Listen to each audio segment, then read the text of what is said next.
Hello and welcome to the Renaissance English History Podcast, a proud member of the Agora Podcast Network.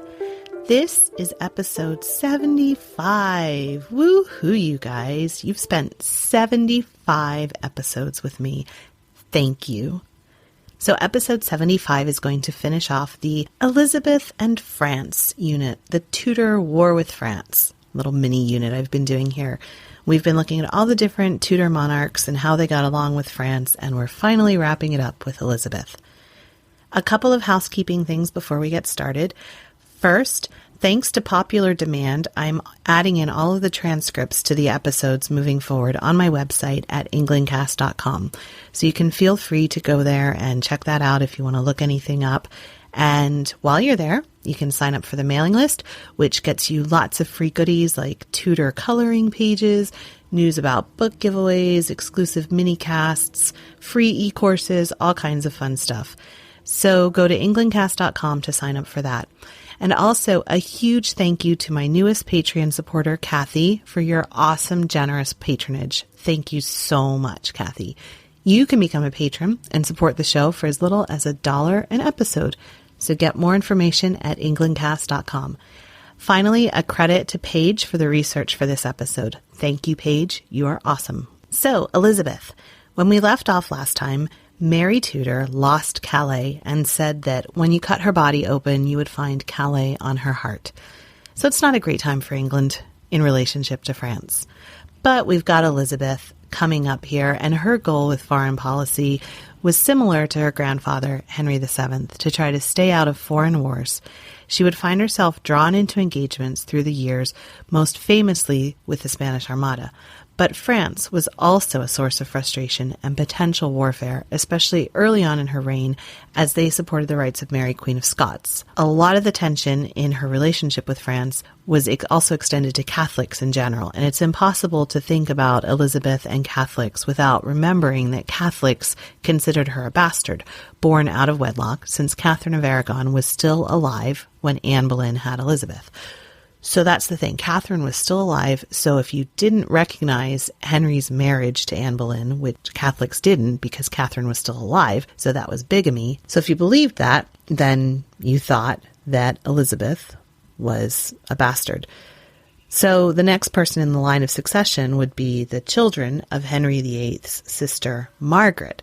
Now, Margaret had married into Scotland, and that would trace us down to Mary, Queen of Scots. That's the same Mary, Queen of Scots, who was married into France and had a French mother with extended French family. So if you were Catholic, you might just support the rights of a Scottish queen who was linked with France over Elizabeth. Now, France at this time was going through their own messy Reformation, which would see the escape of many Protestant Huguenots into England as refugees. Later in Elizabeth's reign, we have the St. Bartholomew's Day massacre, in which tens of thousands of Protestants were butchered over the course of several weeks, though the massacre lasted just a few days in Paris before it spread to the countryside. Elizabeth's famous spy master, Francis Walsingham, on whom we did an episode a couple of years ago, he was in France at this time, and it would forever shape his view of Catholics and the threat that Protestants were under. One major benefit that Elizabeth had when it comes to France was the fact that France had a minority rule with a king who was only 10 when he inherited. The internal politics of France left England not quite as threatened as perhaps under Henry VIII when the French sent an armada to invade. But still, many Protestant English wanted England to intervene to help the Protestant Huguenots, and so there was still the possibility of being dragged into a messy war. But back to Elizabeth's early reign. Last time we also talked about how the Scots and French were linked. So again, Scotland was being ruled by Mary, Queen of Scots' mother, who was acting as regent when Mary went to France to be married. So there are a lot of French people all over Scotland who want to use it as a door into English politics. And this would all kind of fall apart for the French when the Protestants in Scotland rebelled, and the new people who were in charge were much more pro-English than pro-French because they were Protestants. So just 2 years into her reign, Elizabeth had some success against France. The French had announced that they were going to help the Scots defeat the revolt of the Lords of the Congregation. That was the Protestant rebellion. At the same time, the French said that Mary, Queen of Scots, was the rightful Queen of England. And now Elizabeth was really proactive in this. She didn't wait for more French troops to come. She sent her own troops into Scotland, and she forced the French force at Leith to negotiate a settlement. And they signed the Treaty of Edinburgh, which was July 6th, 1560.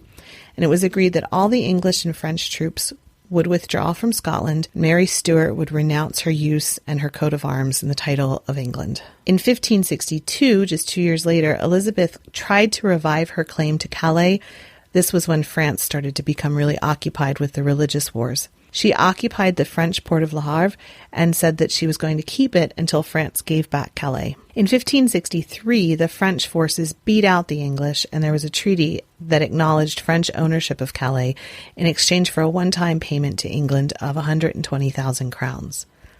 Also, the rights to Le Havre and freedom of commerce was agreed in the treaty. There was a bit of a miscommunication, and the French believed that the English had forfeited all of their rights to Calais. Now, it wasn't what they meant at all, but Elizabeth wasn't in any position to press it. And so, after trying to get it back, Calais remained lost. After Mary Tudor had died and Elizabeth was crowned, some folks in France started to see things differently, and they didn't accept Elizabeth as queen. And that's what we were just talking about. They thought that Mary, Queen of Scots, should be queen. And Mary started going around using the royal coat of arms and being announced as queen while she was in France. But then things turned quite bad for Mary when her husband died and she had to go back to Scotland. The French weren't in any kind of position to help her anymore, and they moved on to other things. Then Mary had to try to navigate a really rough road in Scotland, and she was unsuccessful at going through the clan politics and rebellion that were part of everyday Scottish life. Plus, there were Protestants in charge now, and she was a Catholic. So it was a really tough time for her. I did do a whole complete episode on her life back in 2015, so you can check that out if you want the details of her life in Scotland. But moving forward, Mary had to leave Scotland thanks to another rebellion and her really bad choice of men.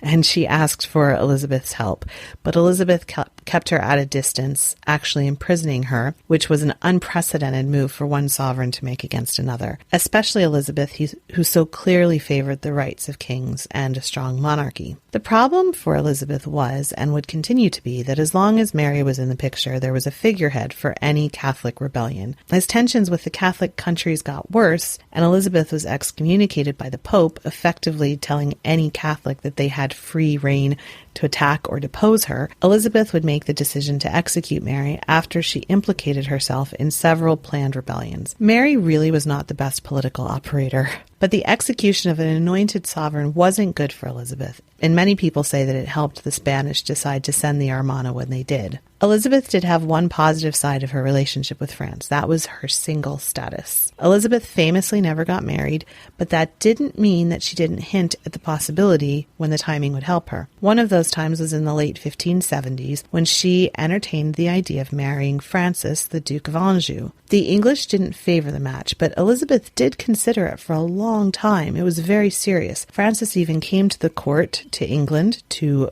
court Elizabeth, which flattered her, as he was really the only foreign suitor to ever do so. This was during the period when Elizabeth was being excommunicated, and the feelings of the Catholic powers against her were growing, and she really needed to have a continental ally if possible. The problem was that the English really did not support the match, as I said. There was a man called John Stubbs who wrote a book attacking the marriage, and he had his right hand cut off, as did the book's distributor. The punishment was carried out in public in Westminster, but the crowd reacted so terribly. They were so in support of Stubbs, and that kind of indicated to the Queen that there wasn't a lot of sympathy for the two men, and people really did not support this marriage. And so the Duke left, and he was still single. Francis, our heartbroken Duke, actually died in 1584, and the Protestant Henri of Navarre became the heir presumptive to the throne of France. This shifted things again as the Catholics in France tried to ally with Spain, because suddenly there was, a Protestant heir, and the Catholics were worrying about it, and they wanted Spain to help them. Having Spain control France would be disastrous to Elizabeth, and so she actually started sending money to Henri, And when Philip of Spain invaded France in support of the Catholic League, Elizabeth sent 20,000 troops to France to help fight off Philip. And she would keep sending troops until 1594. Finally, the French religious wars officially ended in 1598, and it would be another several generations before France could threaten England again. So that wraps up this episode and this little mini unit on war with France. The book recommendation for this episode is Elizabeth I and Foreign Policy, 1558 to 1603 by Susan Duran. I'll put a link up on the website. Remember to go to the website for the transcript, to sign up for the awesome mailing list, and lots of other stuff. Learn how to be a patron, all of that at englandcast.com, ENGLANDCAST, englandcast.com. You can also contact me with any thoughts, ideas, show requests at englandcast.com, or through the Facebook page at facebook.com/englandcast, or through Twitter at Tesco, or the listener support line at 8016-TESCO. Next week, we will talk about Tudor crime and punishment, so stay tuned for that. Thanks so much for listening, and I will talk with you soon. Bye-bye. Blow, northern wind, send who may be sweating. Blow, northern wind, blow, blow, blow.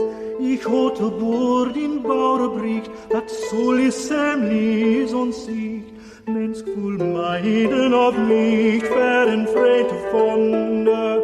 In all this warfliche wonder, born of blood and of bone, never yet in Oosten known, not some air in London. Blow, northern wind, send who may be sweating. Blow, northern wind, blow, blow, blow. Who is dead or worth in die, grazie